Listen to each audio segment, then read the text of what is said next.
পৃথিবীতে বেহেশতের একটি টুকরো। সেই বেহেশতের অংশে আমরা নামাজ আদায় করেছি। আল্লাহ সুবহানাহু ওয়া তাআলা প্রতিদিন যতদিন মদিনায় আছি ততদিন যেন আমাদেরকে সালাত আদায় করি, আযান জানার সালাত আদায় করার তৌফিক দিন। আমিন। আবার রাসূল সাল্লাল্লাহু আলাইহি ওয়াসাল্লামের আমরা এখন সম্মুখ অংশ দিয়ে যাচ্ছি।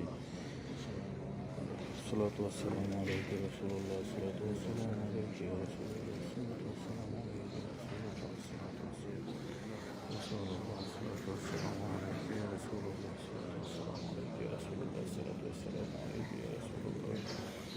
সালাতু ওয়াসসালামু আলাইকা ইয়া রাসূলুল্লাহ, সালাতু ওয়াসসালামু আলাইকা ইয়া রাসূলুল্লাহ, সালাতু ওয়াসসালামু